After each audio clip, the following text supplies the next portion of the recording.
Que dissimule réellement ce vol fantôme apparu au cœur de l'Afrique de l'Ouest? Un avion militaire nigérian, sans la moindre autorisation, a traversé l'espace aérien du Burkina Faso, jetant un froid et réveillant les fantômes d'un passé que le Sahel croyait avoir laissé derrière lui. Mais que transportait ce colosse d'acier arrivé à Ouagadougou sans prévenir, dans l'ombre du petit matin? Officiellement, Abuja a tenté de rassurer, il ne s'agissait, selon eux, que d'un vol militaire ordinaire censé rallier le Portugal. Un communiqué bref, tranchant, présenté comme une vérité indiscutable. Mais à peine ce récit publié, Lisbonne a réagi. Le Portugal n'attendait ce jour-là ni avion nigérian, ni livraison, ni même délégation officielle. Aussitôt, la version officielle s'effondre. D'un côté, le Nigeria s'obstine, de l'autre, le Portugal coupe net toute spéculation. Face à ce balai de mensonges, la coopération fragile entre alliés hésite, la confiance s'érode. Pourquoi inventer un itinéraire européen si tout était limpide? Quel secret inavouable a survolé le ciel du Burkina ce matin-là? Plus troublant encore, c'est l'étrange silence des grands médias, qui semblent détourner le regard. À l'ère où chaque citoyen peut vérifier, filmer, témoigner, pourquoi taire ce scandale? La suspicion s'installe, la défiance grandit, et l'opinion devine que si l'on tente d'étouffer l'affaire, c'est que l'enjeu dépasse de loin un simple incident aérien. Accepter la version officielle sans questionner, c'est laisser bafouer la souveraineté africaine dans l'indifférence. C'est faire croire que la vérité n'a plus de poids, que les frontières peuvent être franchies sans conséquence, que la voix des peuples compte pour rien. Ici, l'enjeu est immense. Il s'agit de la sécurité du Sahel, de la crédibilité des institutions et peut-être de l'avenir de tout un continent. Pourtant, l'histoire ne débute pas avec le communiqué froid du Nigeria, ni avec le démenti sec du Portugal. Pour comprendre l'ampleur de la manipulation, il faut revenir à l'aube de ce jour fatidique, à ce moment précis où un agent de sécurité, ordinaire, a vu pour la première fois l'ombre inquiétante d'un avion inconnu glisser au-dessus de sa ville endormie. Ce que cet agent a découvert ce matin-là allait secouer les plus hautes sphères du pouvoir. Car dès les premières secondes, rien ne ressemblait à une routine militaire classique. Tout commence avant l'aube, sur le tarmac d'un aéroport burkinabé cerné de projecteurs et de militaires nerveux. L'air est lourd, chargé de cette tension sourde qu'on ne sent que lorsque l'histoire s'apprête à basculer.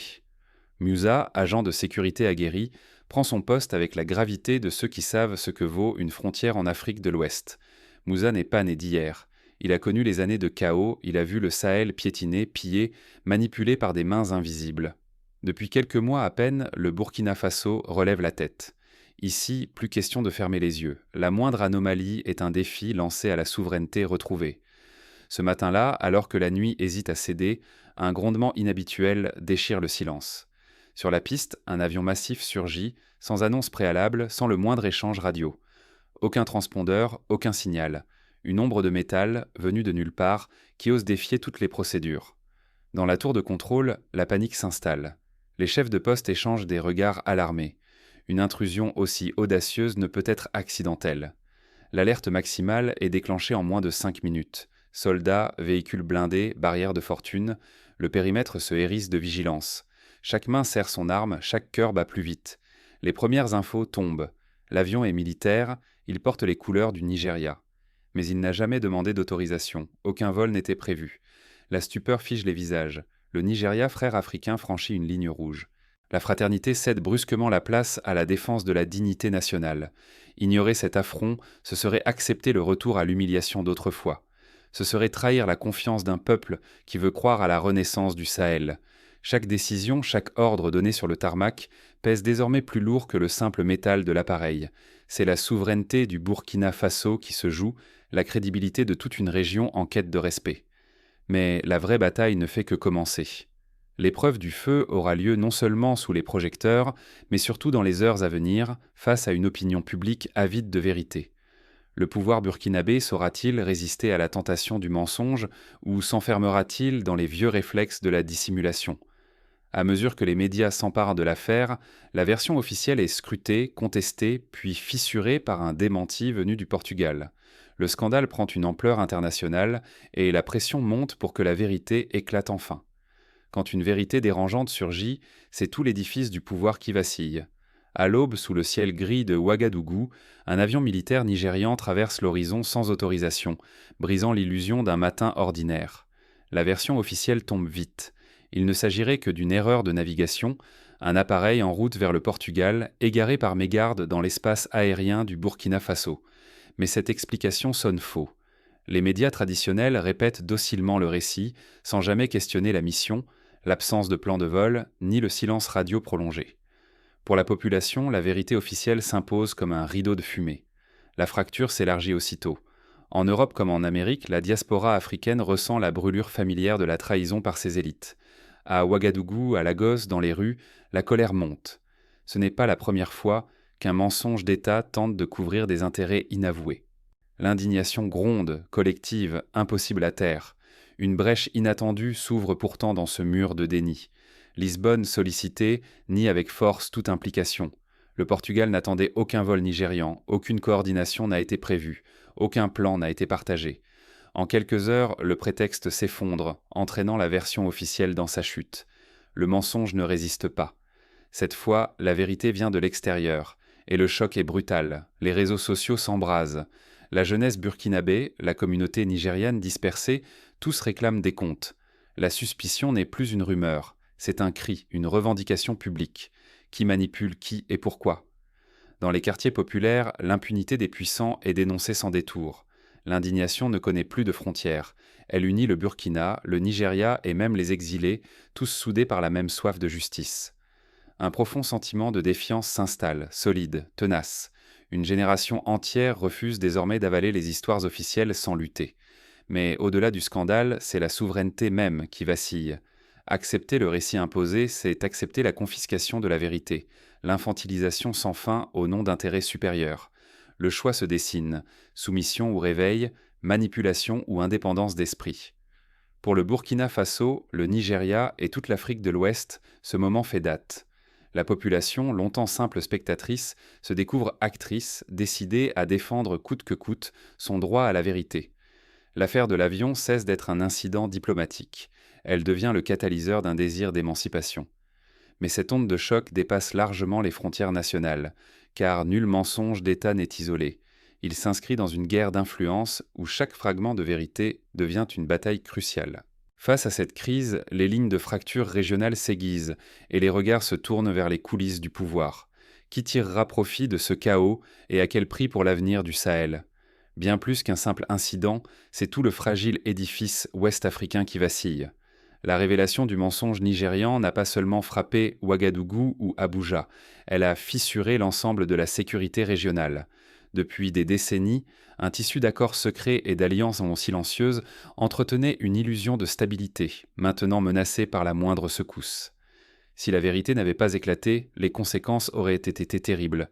Chute de la confiance entre États, violations impunies et retour d'un chaos que l'on croyait révolu. Au moindre dérapage, c'est la porte ouverte sur des années de pillage, de trafic et de guerre par procuration, orchestrées dans l'ombre par des intérêts étrangers insatiables. Il ne s'agit pas seulement de souveraineté ou de frontières, ce sont la sécurité des familles, la confiance dans les institutions et l'intégrité des richesses africaines qui sont directement menacées. Mais l'onde de choc ne s'arrête pas au Sahel. Les conséquences se font sentir jusque sur les places financières de New York, Londres et Shanghai. La stabilité du dollar, le prix du pétrole, la confiance des investisseurs, tout dépend d'une certaine prévisibilité géopolitique. Une crise dans cette région fait naître la peur, alimente la volatilité et fragilise l'économie mondiale. Un simple avion militaire non déclaré peut suffire à ébranler la confiance dans tout le système global. Face à ce péril, le bloc AES, composé du Burkina Faso, du Mali et du Niger, s'impose comme une alternative audacieuse à l'ordre imposé par l'Occident. Leur réaction rapide et transparente envoie un message clair.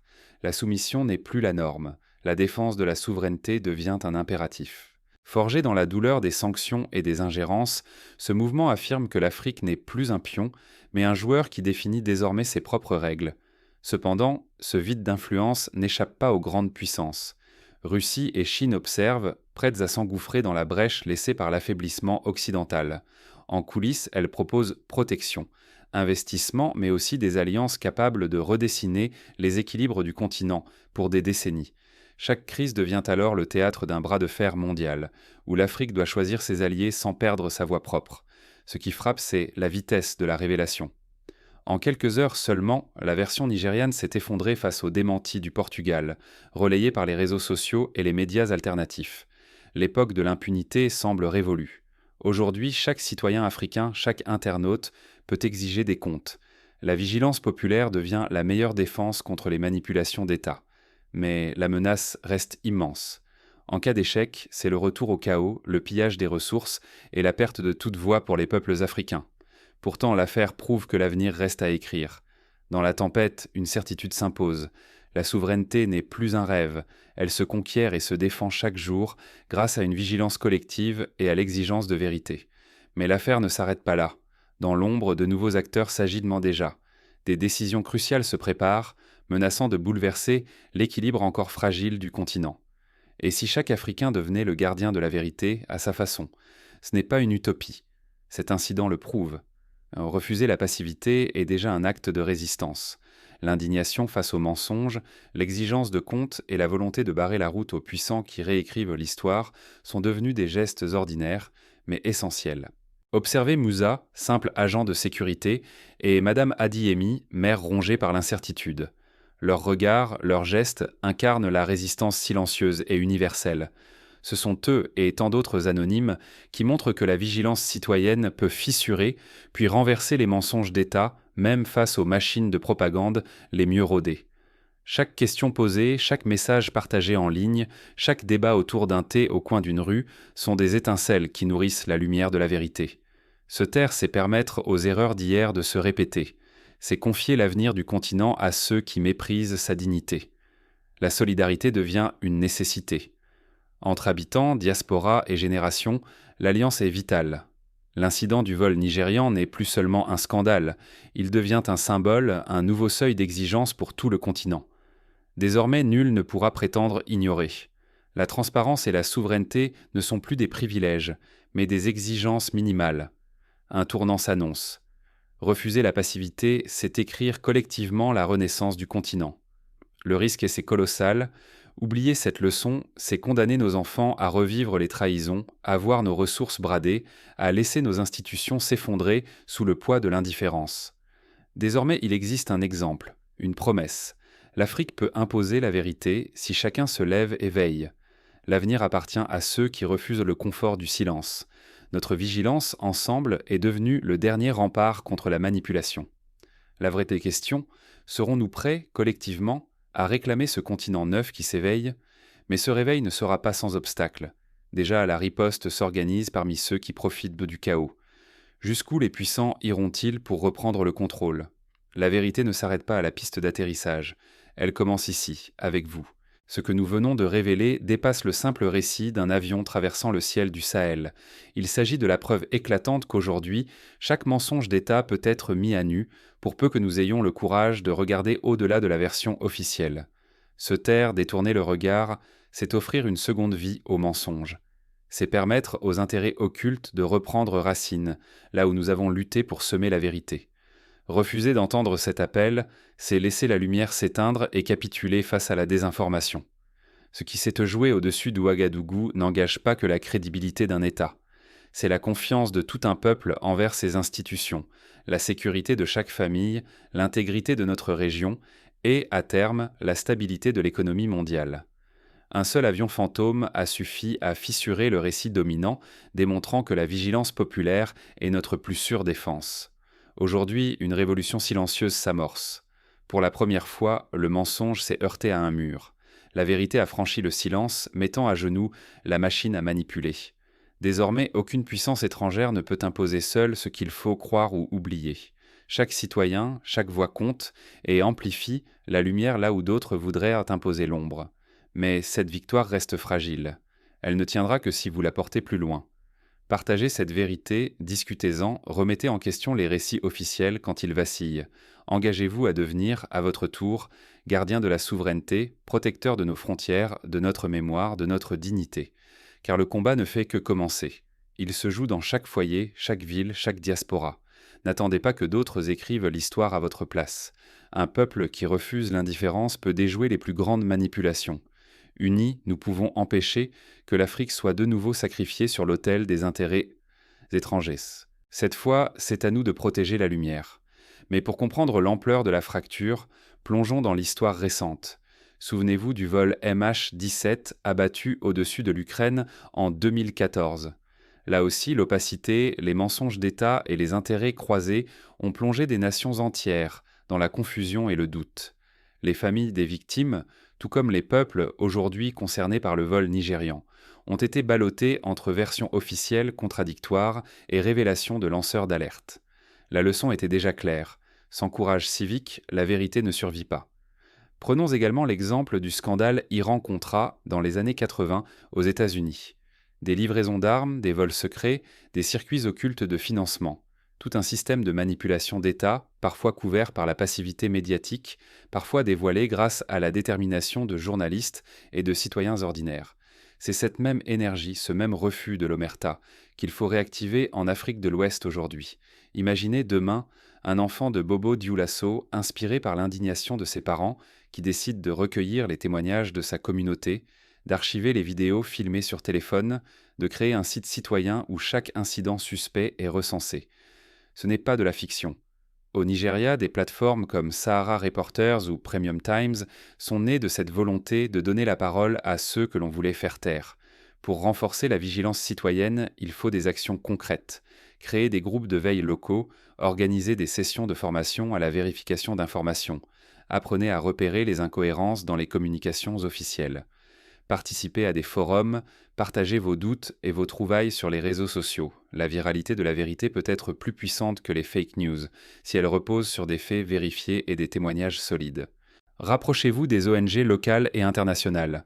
Amnesty International, Reporters sans frontières, ou même des collectifs africains comme Africtivistes qui forment des jeunes à la documentation des abus de pouvoir.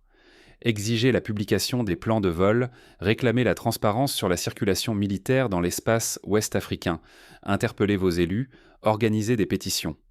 Rappelez-vous qu'en Afrique du Sud, la mobilisation pour la libération de Nelson Mandela n'a tenu que par la ténacité d'une population informée et décidée. Chaque signature, chaque lettre envoyée a contribué à faire plier l'oppression. Dans l'histoire du continent, la lutte pour la vérité a toujours été un long chemin semé d'embûches. Mais à chaque étape, des figures anonymes ont osé défier l'ordre établi. Au Sénégal, lors des élections contestées de 2012, c'est la société civile, armée de smartphones et de vidéos, qui a fait reculer la fraude. Au Mali, lors du coup d'État de 2020, les réseaux sociaux ont permis de suivre quasiment en temps réel l'évolution de la situation, rendant la manipulation beaucoup plus difficile. Dans la vie quotidienne, ce combat pour la souveraineté se vit aussi à petite échelle.